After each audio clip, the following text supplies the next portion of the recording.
에스겔 16장 6절부터 14절. 내가 내 곁으로 지나갈 때에 내가 피투성이가 되어 발짓하는 것을 보고 내게 이르기를 너는 피투성이라도 살아있으라. 다시 이르기를 너는 피투성이라도 살아있으라 하고 내가 너를 들의 풀같이 많게 하였더니 내가 크게 자라고 심히 아름다우며 유방이 뚜렷하고 내 머리털이 자랐으나 내가 여전히 벌거벗은 알몸이더라. 내가 내 곁으로 지나며 보니 내 때가 사랑을 할 만한 때라. 내 옷으로 너를 덮어 벌거벗은 것을 가리고 네게 맹세하고 언약하여 너를 내게 속하게 하였느니라. 나 주 여호와의 말이니라.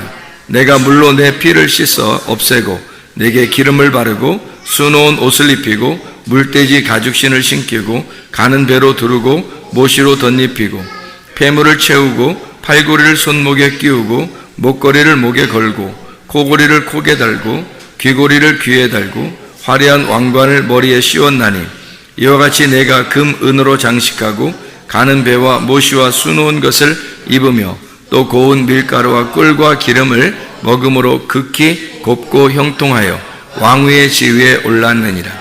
내 화려함으로 말미암아 내 명성이 이방인 중에 퍼졌음은 내가 내게 입힌 영화로 내 화려함이 온전함이라. 나 주 여호와의 말이니라. 아멘. 우리 이 말씀 같이 읽으니까 어때요? 무슨 말씀 같아요? 무슨 말씀 같아요? 핏덩어리가 태어나서 이제 하나님이 씻겨가지고 왕후가 뭐 하는 사람이죠? 왕의 부인이죠. 왕의 부인을 만들었다. 그러니까 왕이 누구란 얘기예요? 하나님이란 얘기고 하나님의 아내를 만들었다 이런 얘기예요. 이제 그 말씀을 우리가 같이 여기, 그러니까 뭐냐면 아기 때부터 키워가지고 성장하니까 다 크니까 결혼해서 왕후를 만들었다. 그냥 처음에 아기 태어난 아기를 그냥 왕후로 만들었어요? 아니면은 다 큰 걸 보니까 왕후로 만들었어요? 큰 걸 보고서 왕후로 만들었죠. 그러니까 우리가 믿음을 가진다고 하는 게 그냥 처음에 교회 나와서 예수님 믿겠습니다 이런다고 믿음이 확 커가지고 갑자기 왕후가 되는 게 아니라 점점점 자라나야 된다는 것을 볼 수 있죠. 그러니까 처음에는 핏덩어리로 태어나서 그 다음에 점점 자라나고 그 다음에 이제 발짓도 하고 또 뭐 그러다가 좀 더 커가지고 이제 몸도 좀 크고 이러면서 이제 아내가 될 만하다. 이래서 이제 하나님의 그 왕후가 되었다. 이런 내용이 말씀이죠. 그래서 이제 아름답게 만들어놨다. 금은 장식으로 해서 아름답게 만들어놨다.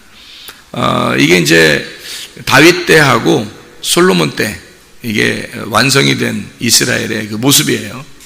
그런데 이걸 이제 여기서 끝나지 않고 이 에스겔서가 여기서 끝나지 않고 에스겔 16장 35절부터 43절까지 에스겔 16장 35절부터 43절까지 말씀에 보면 이렇게 되어 있어요. 그러므로 너 음녀야 여호와의 말씀을 들을지어다. 주 여호와께서 이같이 말씀하셨느니라.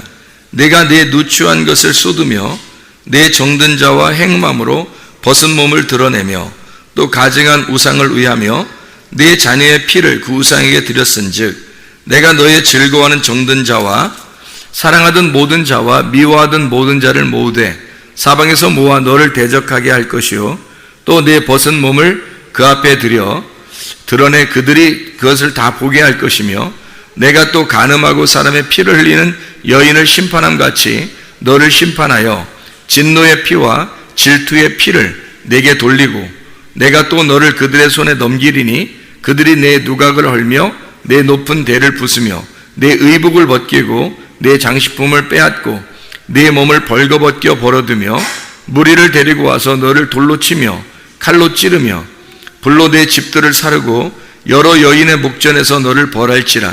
내가 너에게 곧 음행을 그치게 하리니 네가 다시는 값을 주지 아니하리라. 그러한즉 나는 내게 대한 내 분노가 그치며 내 질투가 내게서 떠나고 마음이 평안하여 다시는 노하지 아니하리라.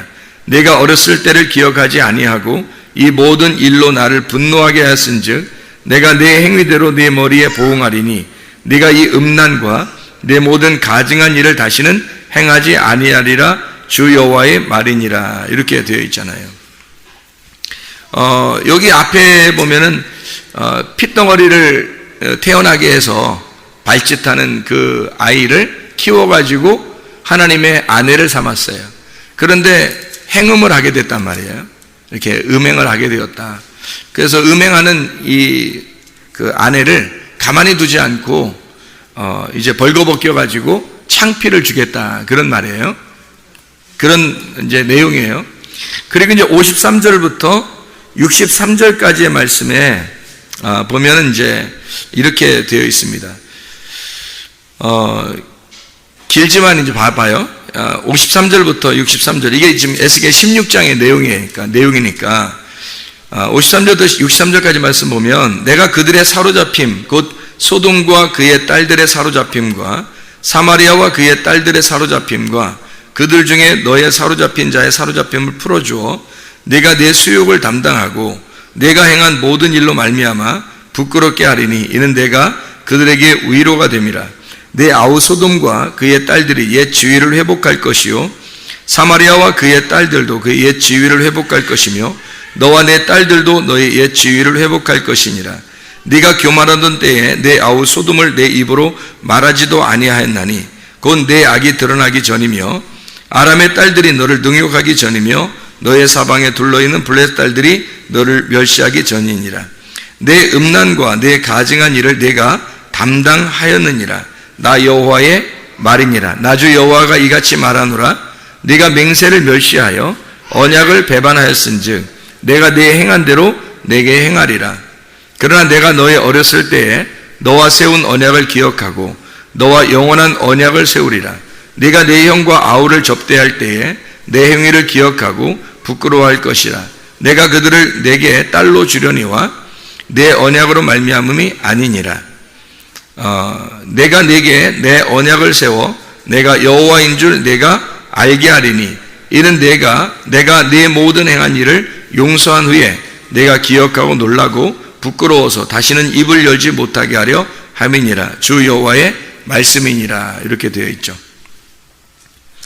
우리가 여기 이제 이 성경을 이렇게 16장을 잘 보니까 아기 때부터 우리를 구원하셔서 하나님이 이제 이 이스라엘 백성들을 잘 이제 성장시켜 가지고 자기 아내를 삼았단 말이에요. 그게 이제 어느 때 가장 왕성한 시기였냐면 그 다윗과 솔로몬 때에 하나님이 그 약속한 바를 그대로 이루는 것이 이제 되어 있어요. 그래서 그 다윗이라고 하는 사람은 다윗의 시대에는 성전을 세워요, 못 세워요? 못 세워요. 솔로몬 때 성전을 세워요.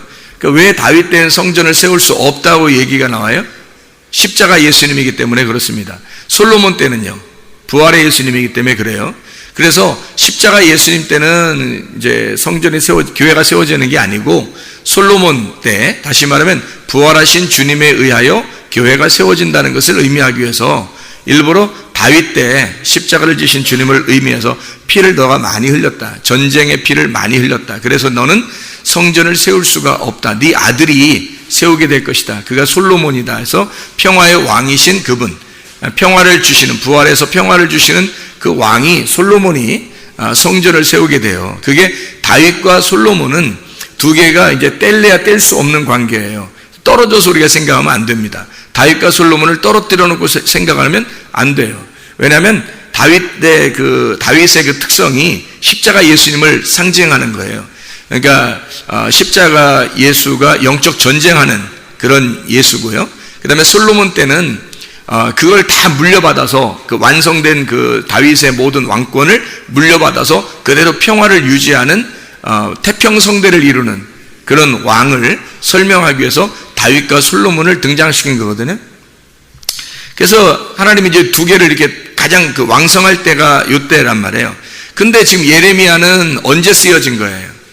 예레미야는 바벨론에 의해서 유다가 멸망할 때, 이스라엘은 이미 멸망했고 유다가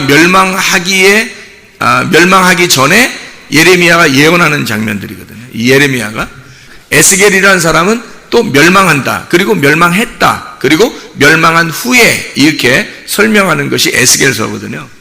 그러니까 이 에스겔이라고 하는 사람이 그 다윗과 솔로몬의 시대 한참 후의 사람이에요. 그죠? 한참 후의 사람이라. 그러니까 다윗과 솔로몬 때 너희가 이렇게 번성했지 않느냐. 그런데 너희들이 행음하고 간음했기 때문에, 남편에게 너희들이 행음했기 때문에, 다른 사람들, 다른 남편에게 해서, 그래서 다른 남편을 얻었기 때문에 하나님이라고 하는 남편을 니네가 버렸다. 그래서 하나님은 너희들이 그 죄값을 받도록 그렇게 하셨다. 너희들이 죄값을 다 담당하고, 그리고 난 다음에 하나님이 다시 회복시켜 주겠다 하는 게 에스겔 16장의 말씀입니다. 우리가 지금 읽어보니까 그렇죠. 우리가 아기 때부터 키워서 성장해서 결혼해가지고 왕후가 됐는데, 그때 다시 음행을 하더라. 그래서 너희가 심판을 받는다. 그 심판을 받는 너희들, 이것이 사마리아와 소돔과 같이 그렇게 심판을 받더라. 심판을 받고 그 음란에 대해서 철저하게 처리한 다음에, 깨끗하게 처리한 다음에 그 다음에 다시 회복시키겠다. 이런 말씀입니다.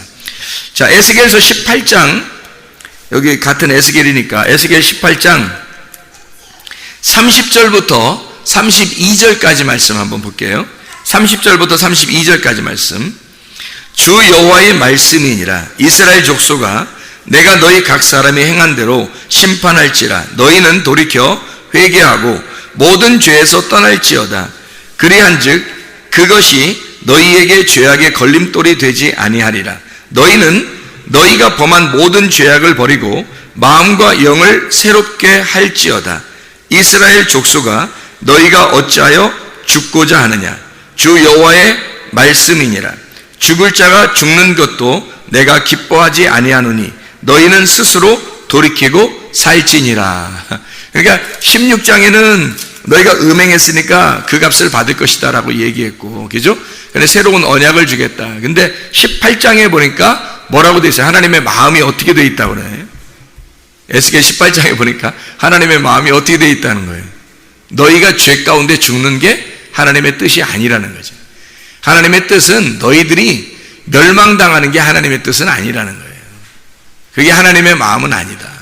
그러니까 하나님이 너희들이 고통받고 슬퍼하고 괴로워하는 게 하나님의 뜻이겠느냐? 그게 아니라는 거죠. 예레미야 애가 3장 33절에 제가 읽어드릴게요. 주께서 인생으로 고생하게 하시며 근심하게 하심은 본심이 아니시로다. 이렇게 돼 있어요. 그러니까 하나님은 뭐를 그럼 원하시는 거냐? 우리에게 뭐 잘못한 사람에게 분명히 심판도 하실 거고, 그럼 심판을 통해서 하나님은 뭐를 원하시는 거예요? 심판해서 멸망하길 원하는 거예요? 아니면 다시 회복시키길 원하시는 거예요? 다시 회복시키기를 원하신다는 거죠. 그게 하나님의 마음이라는 거예요.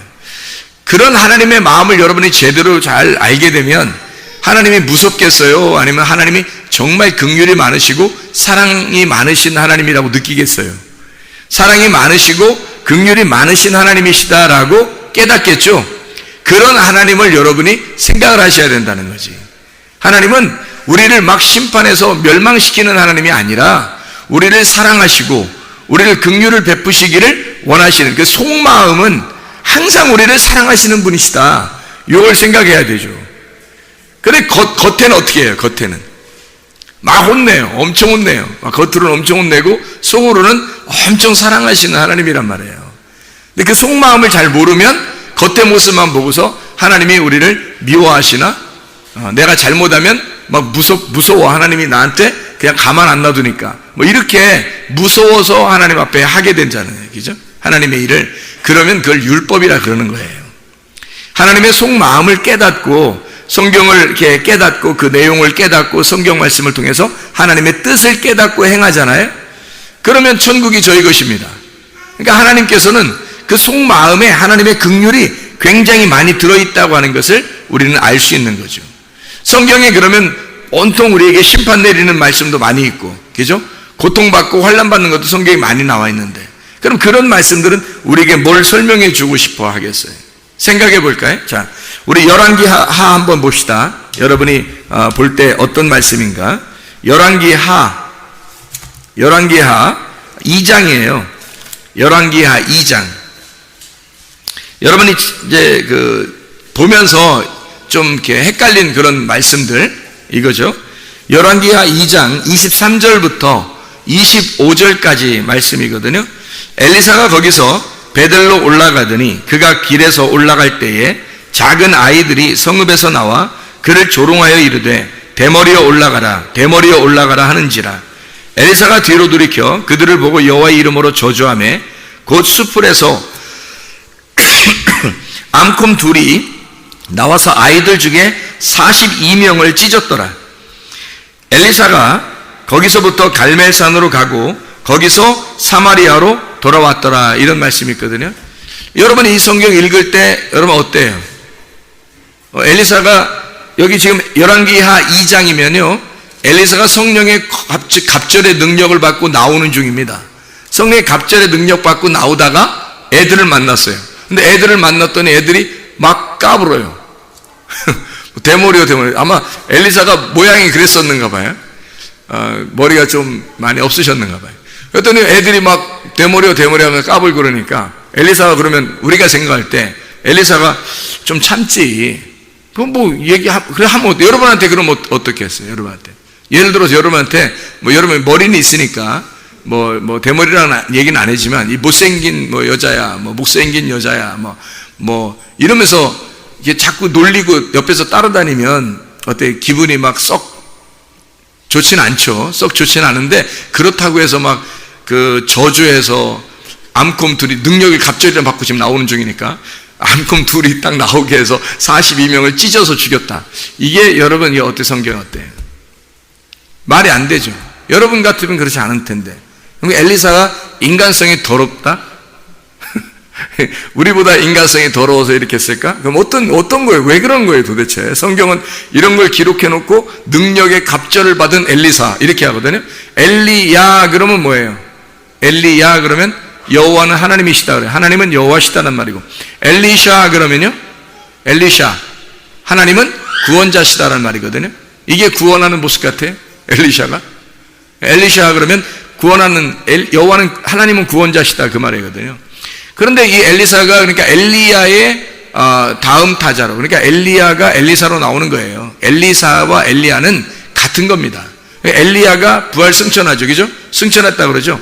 그러면 엘리사가 그 이후에 나와가지고 그 일을 감당하거든요. 엘리야가 죽었어. 예를 들어서 죽었어. 그러면 엘리사는 어떻게? 부활해서 나오는 구원자란 말이에요. 그렇게 엘리야가 먼저 가고 그 다음에 엘리사가 나왔다. 이게 똑같이 다윗과 솔로몬하고 똑같은 거거든요. 다윗이 십자가 예수를 말한다면 솔로몬이 부활의 예수님을 말하는 거란 말이에요. 엘리야가 갈멜산에서 싸우잖아요. 갈멜산에서 예수님은 어디서 싸웠어요? 어디서? 성전에서도 싸우고 그 골고다 산에 올라가서 거기서 십자가에 매달리면서 그게 영적 전쟁 아닙니까? 영적 전쟁 거기서 승리하시잖아요. 엘리야가 갈멜산에서 승리하잖아요. 여기서 바알 제사장들하고 승리하죠. 그러면 거기서 승리한 그 엘리야는 어떤 예수님을 설명하려고 한 거예요? 승리하시는 예수님. 그러니까 거기서 십자가 예수님을 설명하려고 한 거예요. 엘리야가. 그런데 그런 엘리야가 그렇게 십자가 예수님을 설명해서 갔단 말이에요. 그러면 그 이후에 그 엘리야의 제자, 그러니까 엘리야와 똑같은 그 갑절의 능력을 받은 자가 엘리사가 이제 활동을 하기 시작하는데 세상에 엘리사가 이렇게 처음부터 이렇게 하고서 활동하냐 이 말이에요.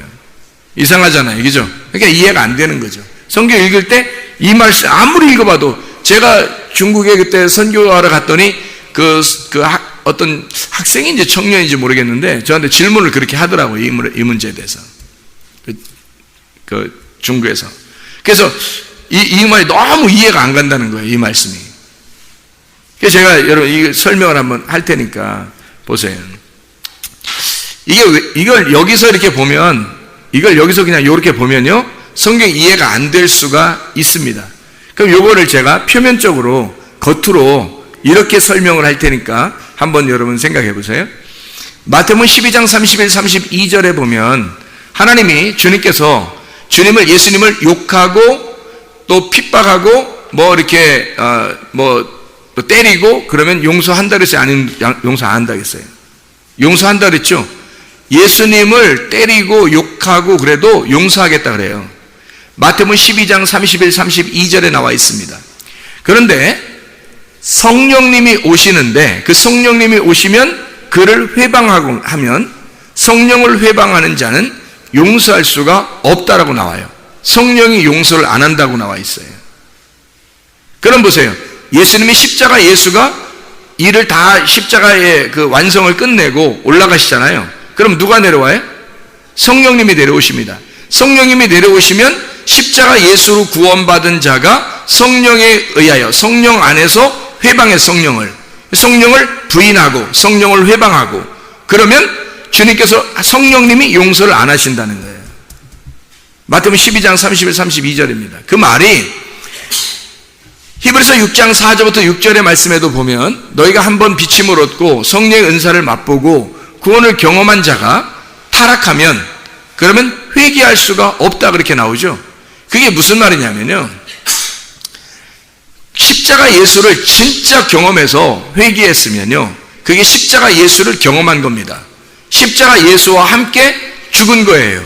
근데 그 후에는 그럼 이 사람한테는 성령의 충만함이 임할 텐데 성령의 충만함이 임한 사람이 성령의 회방을 하고 돌아다닌다?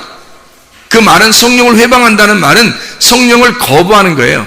성령을 부정해버린다는 말이에요. 무슨 말이냐면 성령을 왕으로 섬기지 아니하고 성령을 갖다가 그 자기네 집에 골방에 그냥 뭐 김치냉장고 옆에다가 이렇게 막 집어쳐놓고 옷으로 덮어놓고서 자기가 주인 행세한다는 말이에요.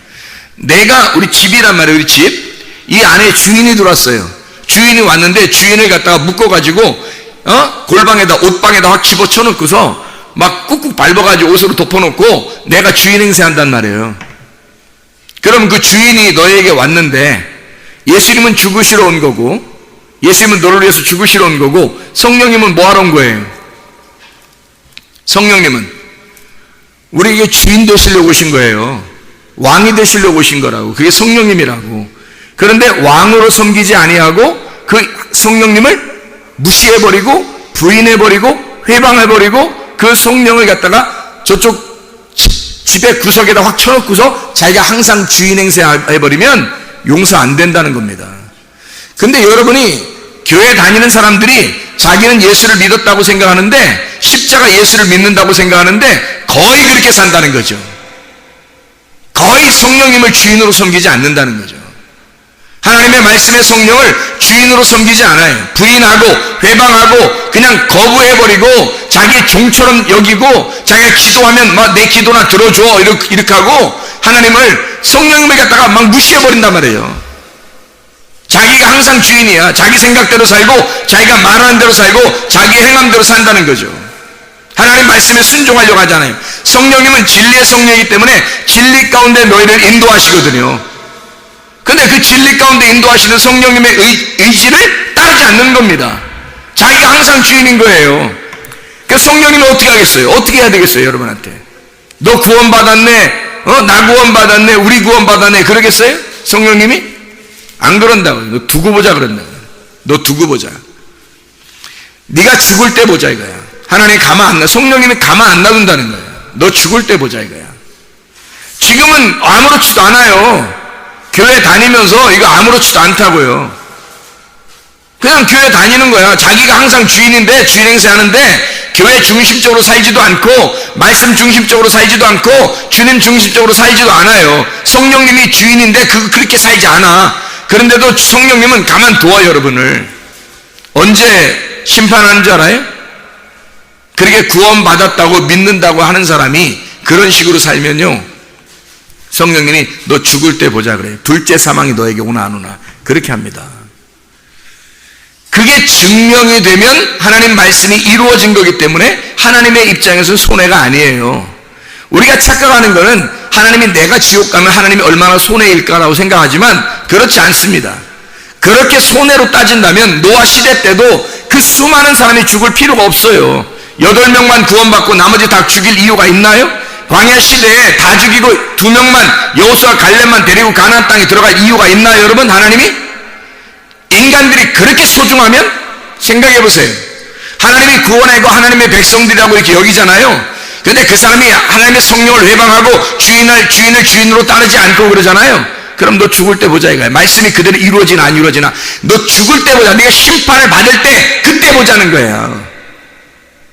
절대 지금 시대에 안 봅니다. 하나님이 그때 손을 딱 보는 거예요. 마지막 때 미리 이 말씀들을 가르쳐서 미리미리 알려주는 거예요. 너희의 주인이 누구냐? 성령님이다. 그러면 성령께 복종해야죠. 하나님의 말씀 앞에 복종해야지. 우리가 그렇게 사는 거예요. 우리가 미리미리 알아요. 그래서 미리미리 보험 드는 거예요. 미리미리 사고 나기 전에 미리미리 보험 드는 거야. 사고 안 나면 나중에 뭐 보험금 타게 보너스로 사고 나면 그거로 다 해결되게 미리미리 보험 드는 것처럼 말씀을 미리 듣는 거예요. 들어서 그 말씀대로 순종하는 겁니다. 성령님 나의 주인이시라고 인정해 드리는 거죠. 자, 엘리사가 엘리야 후속으로 와가지고 엘리사가 나타났는데 대머리요. 엘리야가 십자가 예수예요. 십자가 예수가 부활하면 엘리사가 되거든요. 그러면 십자가 예수가 다윗이 십자가 예수인데 부활하면 솔로몬이 된단 말이에요. 그래서 성전을 세운다고, 교회를 세우는 사람이라고. 그래서 엘리사가 가가지고 그 제자들과 함께 어떻게 해요? 막 나무를 막 베고 막 건축하고 그러죠? 교회 건축입니다. 그게 하나님의 집을 건축하는 거예요. 그 제자들과 함께. 그러니까 엘리사가 그렇게 하고 있는데 그 엘리사는 부활의 예수란 말이에요. 성전을 짓는 그 부활의 예수. 그런데 엘리야가 그랬는데 엘리야 후속타로 나와서 엘리사가 부활의 예수로 나오는데 그 머리를 갖다가 부활의 예수의 머리가 누구예요? 그럼 하나님이지 누구예요?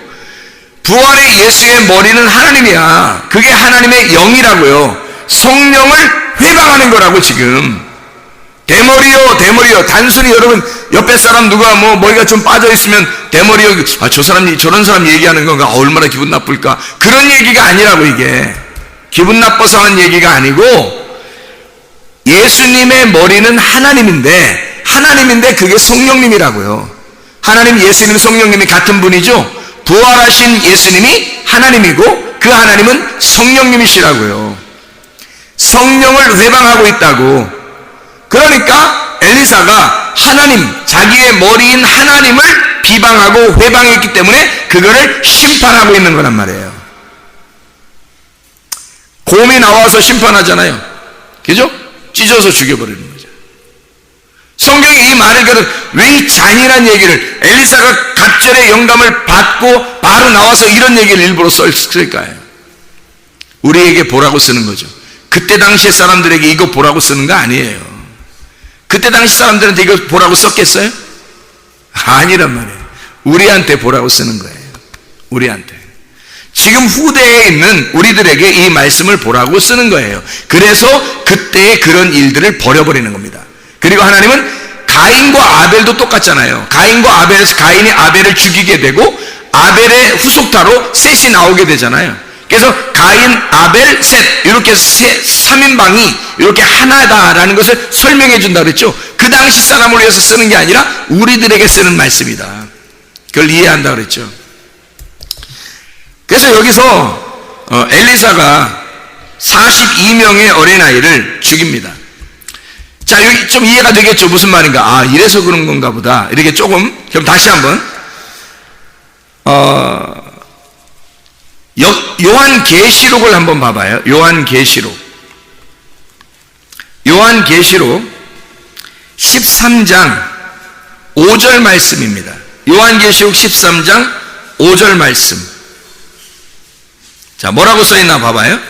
요한계시록 13장 5절. 또 짐승이 과장되고 신성 모독을 말하는 입을 받고 또 42달 동안 일할 권세를 받으니라.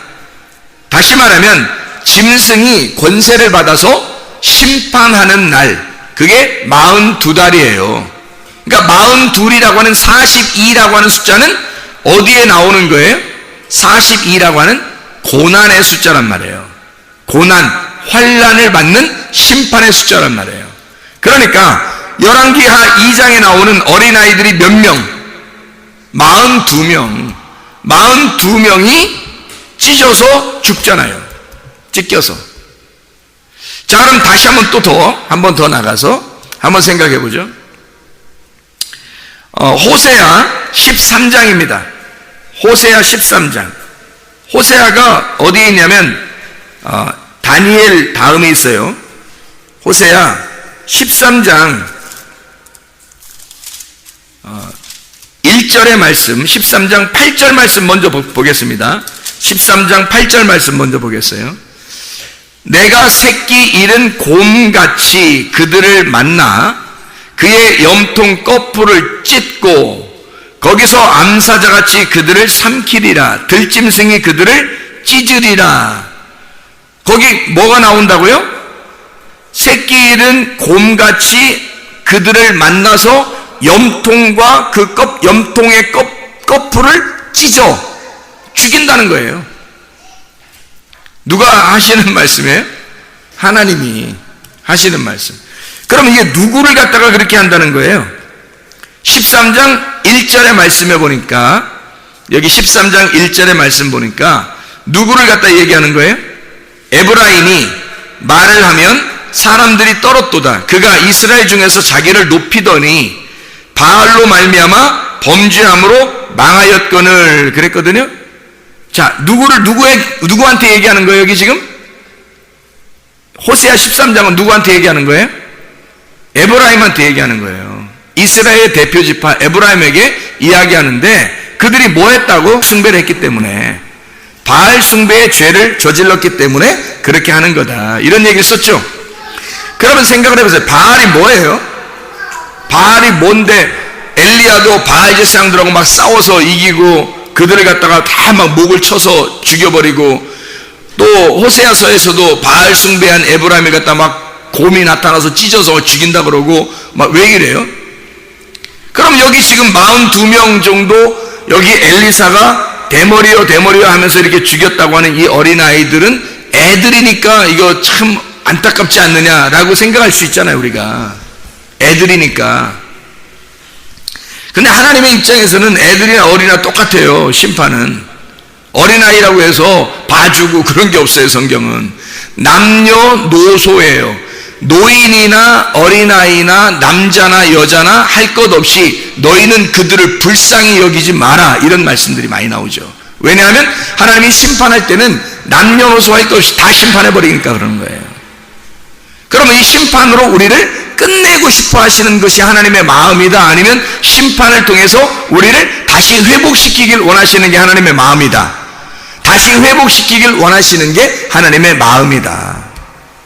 그걸 우리가 생각을 하고 성경을 봐야지, 아이고 무서워, 열왕기야 2장을 보니까 아이고 무서워 이래서 되겠냐 이 말이에요.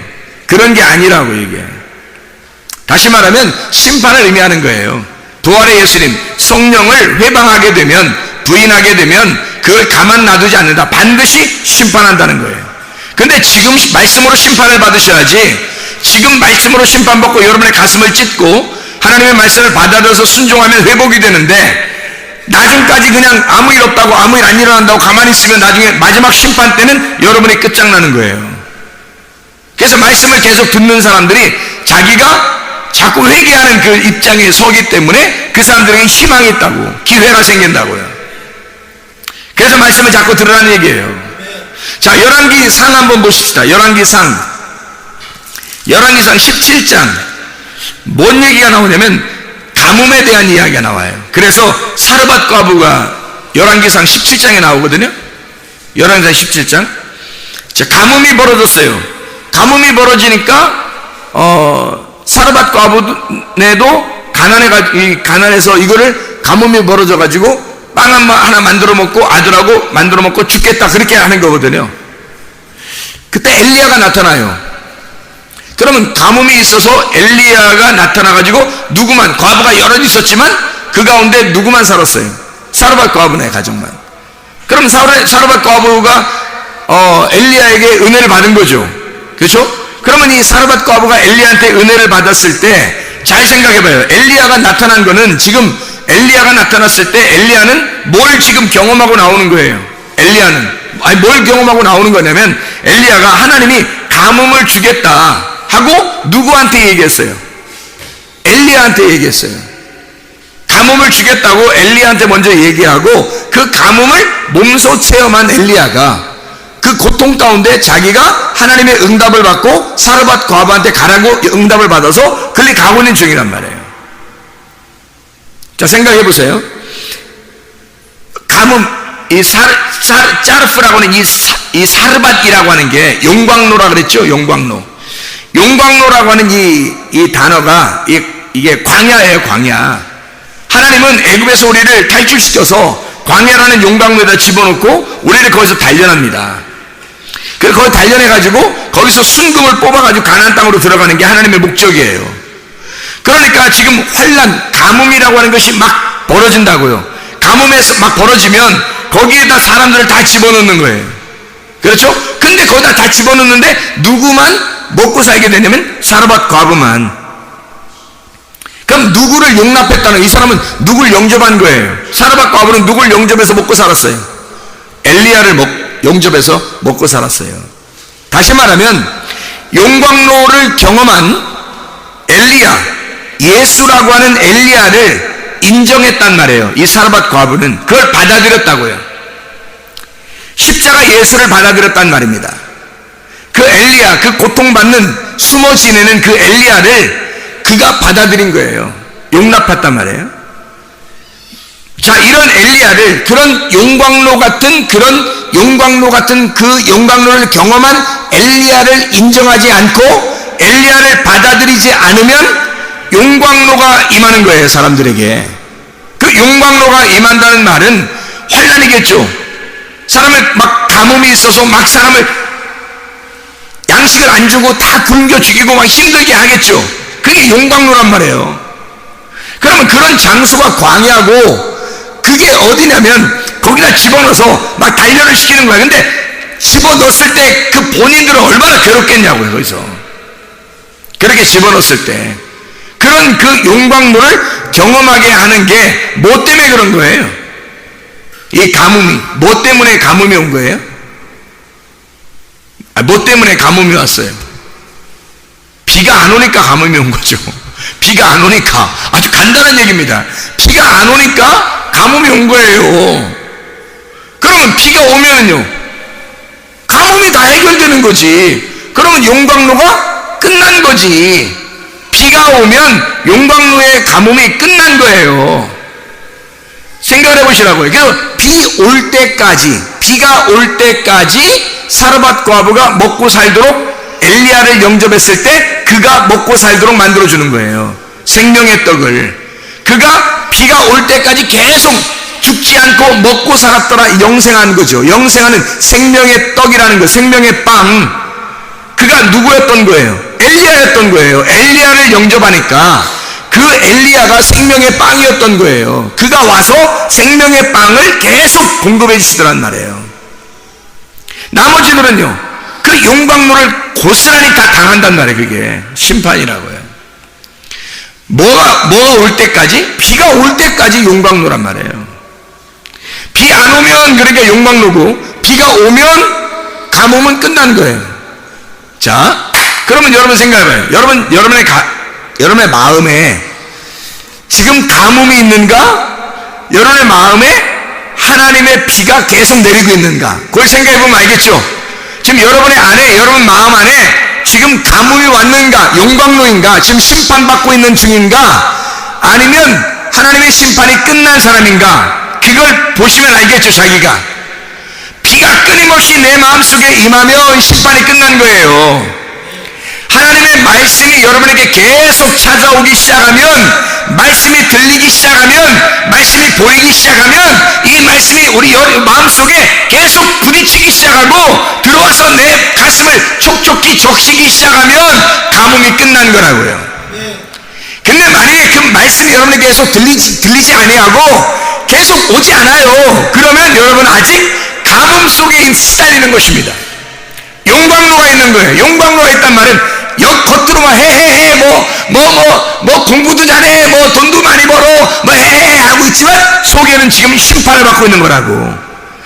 심판이 뭐냐면 말씀이 안 오면 심판이에요, 여러분. 그게 그 자체가 용광로라고.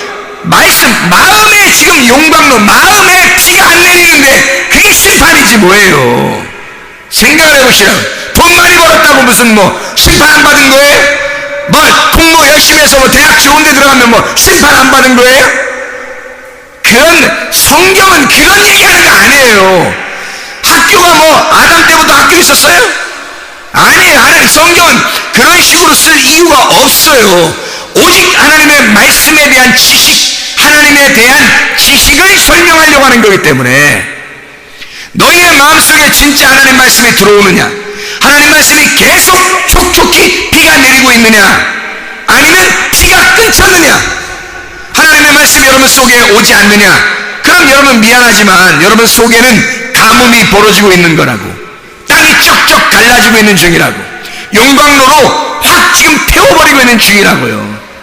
힘든다고. 여기서 살아가는 동안엔 별로 안 힘들지 몰라. 그러나 하나님의 입장에서 볼 때는 불쌍해서 못 봐주는 거예요.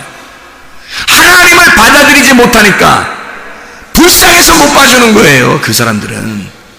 하나님 나라에 갈 수 있는 사람들은 어떤 사람들이냐? 비가 촉촉히 내리는 사람이에요.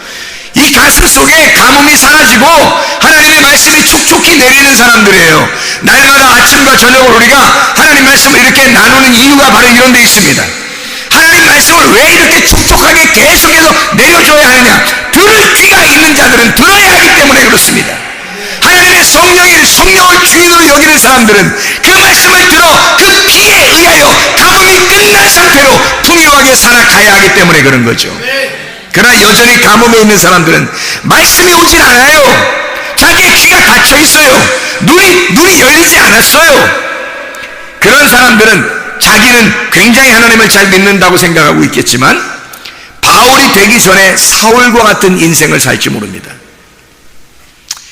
아벨로 죽고 셋으로 태어나기 전에 가인처럼 살아가고 있을지 몰라요. 그것은 마치 우리가 무슨 부유한 자, 부자인 사람, 이 땅에서 뭔가 살아볼 만한 그런 부자로 살아가는 사람과 똑같은 모습이에요. 가난해져야 합니다. 성경 어디에도 부자가 천국 갔다는 얘기가 없어요. 다 가난해져야 천국 가는 겁니다. 이 땅에서 굶어 죽어라 그런 뜻이 아니에요. 세상에 있는 것들을 끊으란 얘기예요. 세상에 있는 것을 정을 끊으라는 거야. 하나님과 관계를 위해서, 하나님과 관계를 맺으라는 거예요. 여러분 속에 가뭄이 있는데 어린 아이들이 막 대머리와 놀리고 있어요. 여러분 어느 편에 있어요? 아이고 불쌍해, 어린아이들 불쌍해, 나도 어린아이 같은 그런 마음을 가졌는데 이러면서 지금 엘리사가 어떤 존재인데 엘리사를 갖다가 지금 막 비방합니까? 말도 안 되는 소리예요. 여러분은 인간의 정으로 어린아이를 본 거지만 성경적으로 영적으로 다시 한번 봐보라고요. 그러면 어린아이들과 엘리사와의 전쟁이라고. 지금 이게 어린아이들과 엘리사와의 전쟁이에요. 잘 생각해보라고. 이게 지금 어린아이들은 여러분의 인간적인 눈으로 보니까 불쌍하게 여긴 거지만 하나님의 눈으로 한번 보시라고요. 엘리사와 어린아이들의 전쟁이란 말이에요. 이게 지금 어느 편을 들겠습니까 여러분이? 하나님의 편에 들겠어요? 사람의 편에 들겠냐 이 말이에요. 여러분 잘 생각해 보시라고요. 어린아이들은 42명이에요 다수입니다. 항상 성경에서는 비진리가 다수였습니다. 진리는 하나밖에 없어요.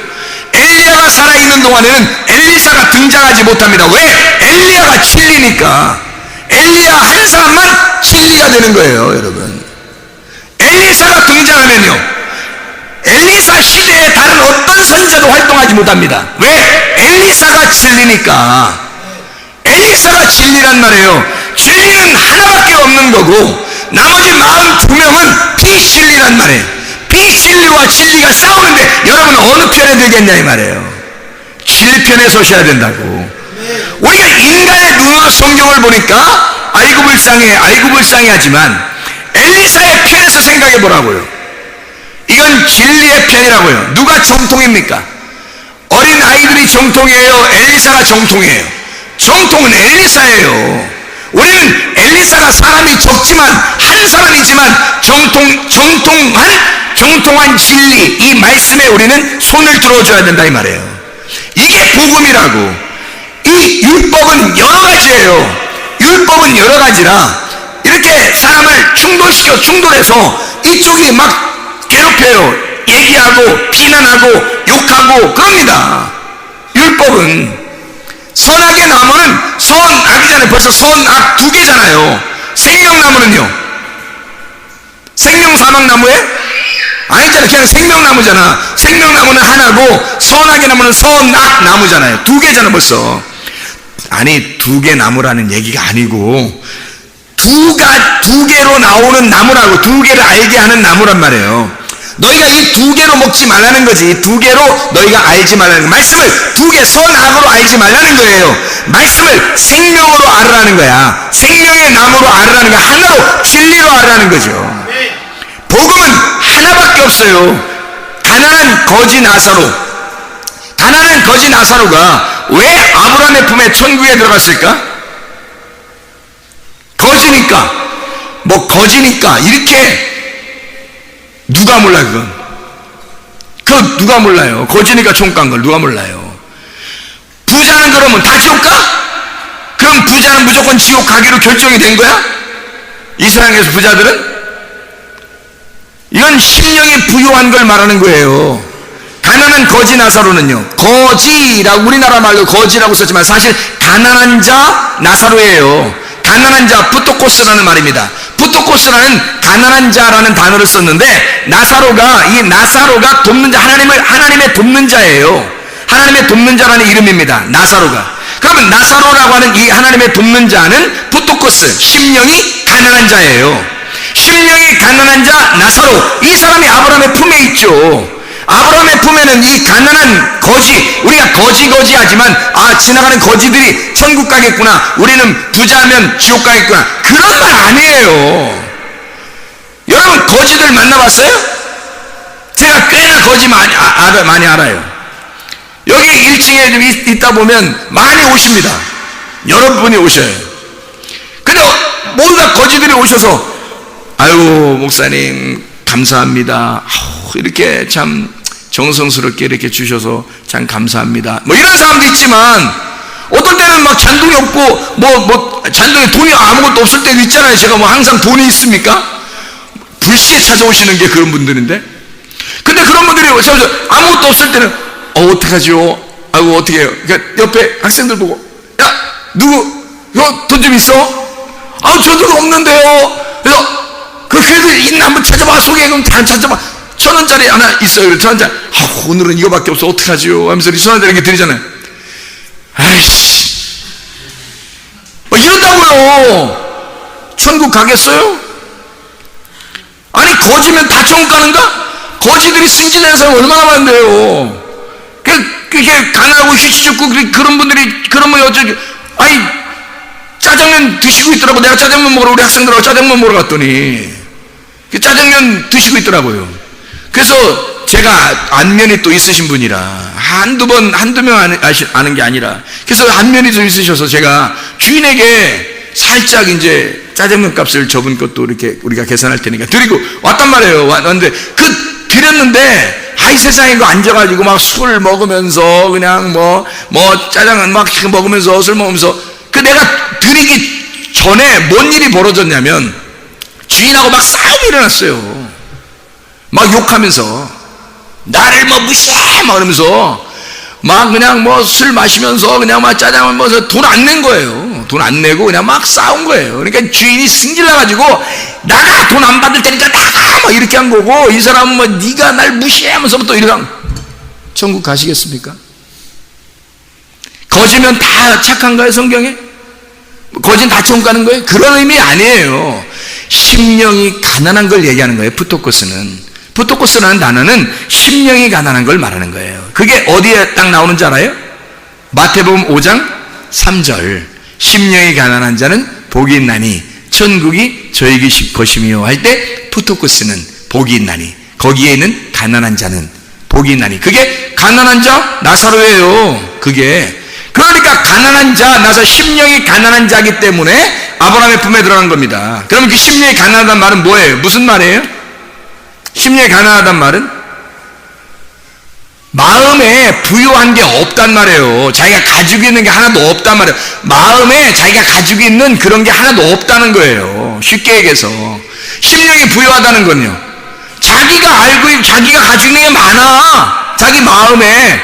아니 겉으로 돈 많다고 이런 것만 부자가 아니라 그런 것도 있지만 자기가 가지고 있는 마음의 부유함이 너무 많아요. 지식으로 부유하고 자식으로 부유하고 돈으로 부유하고 그걸 우상을 삼는 자들이에요. 그걸 우상을 삼고 그걸로 자기들이 막 그것 때문에 권력을 유지하고 명예를 가지려고 그러고 뭔가 막 자랑하고 싶어하고 교만하고 이런 겁니다. 그게 심령이 부유한 사람들이에요. 뭔가 자기가 가지고 있는 것들. 심령이 가난한 그 거지 나사로는요, 아무것도 없어요. 가진 게 하나도 없다고. 자기가 가지고 있는 걸 다 내려놨다고요. 그래서 거지 나사로는, 심령이 가난한 사람은 하나밖에 가진 게 없다고요. 누구밖에? 하나님밖에 가진 게 없다고. 그걸 심령이 가난하다 그러는 거예요. 여러분 가슴 속에 뭐 가지고 있어요? 솔직히 얘기해서 가난한 자 나사로예요? 아니면 부자예요? 뭔가 가지고 있는 거 아닌가 혹시? 뭐 가지고 있는 게 없어야 돼요. 하나도 없는 게 나사로라고. 진짜 예수 한 분으로 만족하십니까? 예수 한 분으로 만족하셔야 아브라함의 품에 들어가는 거예요. 예수 한 분으로 만족하지 않는데 또 다른 무엇인가 있는 게 부자라고요. 그 사람이 돈만 얘기하는 게 아니고 그게 자기의 우상이 된 거고, 그게 자기의 그 형상을 만들어서, 우상의 형상을 만들어 자기가 그걸 섬기고 있는 거라고. 이걸 둘로 나누어서 섬기고 있다고요. 하나님만 섬겨야 되는데 이게 둘로 나누어서 물질도 하나님도 나누어 섬기고 있다고. 이렇게 물질이 하나님 것이 돼야 되고 하나님이 하나님이셔야 되는데 이 물질을 따로 떼어놓고 세상에 그래도 이건 내 거 같은 거야, 내 거 같은 게 조금이라도 있는 거야. 이게 나누어진 거죠. 하나님의 마음하고 나누어진 거지. 그럼 어떻게 하나님께서 그 사람을 인정하겠느냐고. 너는 나만 사랑한 게 아니라 물질이라는 남편도 사랑했다는 거지. 자식이라는 남편도 사랑했다는 거죠.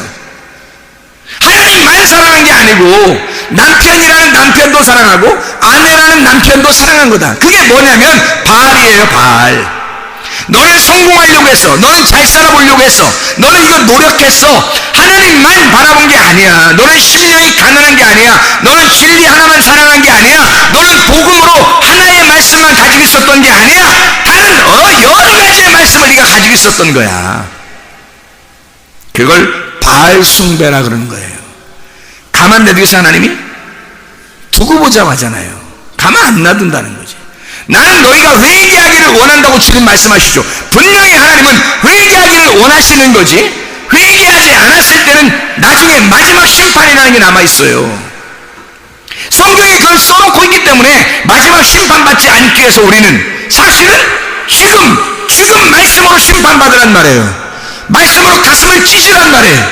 하나님을 만나라고. 가슴으로 하나님과 가슴으로 관계를 맺으라고요. 그냥 머리로 아는 게 아니라 진짜 마음으로 하나님을 아셔야 된다고. 그 하나님의 뜻을 아셔야 된다고요. 진짜 심령이 가난한 자가 되셔야 된단 말입니다. 자꾸 우리는 심령이 부유한 자가 되어서 자꾸 자기가 가지고 있는 것들이 많다고요. 그거 포기하셔야 합니다. 아니 제가 여기서 교회에서 그러면 이런 걸 부유하게 되지 마세요. 가난한 자가 돼야 천국이 저희 것입니다 라고 말해야지. 괜찮아요, 여러분 성공할 수 있습니다. 성공하셔야 되고 이 땅에서 잘 되는 것이 하나님의 축복입니다 라고 이렇게 어떻게 거짓말 쳐요. 성경에 어떻게 그렇게 안 돼 있는데 어떻게 그런 거짓말 치겠냐고. 제가 생각을 해보시라고. 가난한 사람이, 심령이 가난하다고 하는 자가 오직 엘리야 하나님의 음성만 듣고 살았죠. 엘리사 하나님의 음성만 듣고 삽니다.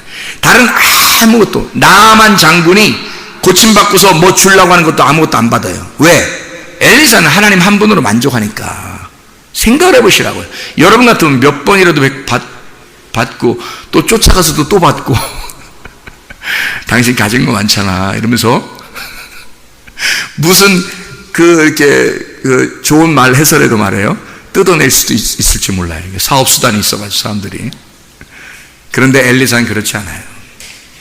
게하시가 그랬죠. 게하시가. 그 종이, 엘리사의 종이 쫓아가서 받아왔죠. 그랬더니 엘리사가 뭐라 그래요? 그의 문둥병이 사라진 게 아니라 너한테 옮겨간다는 거죠. 너한테 옮겨가서 나아만은 고침받아 있는 거고, 계속 고침받아 있는 거고, 너는 문둥병으로 살아가는 거고. 나아만의 문둥병이요, 없어진 게 아니에요. 잘 생각해 보시라고요. 나아만의 문둥병이 요단강가에 7번 담그고 그러니까 없어졌잖아요. 없었는데 어딘가 있었다고.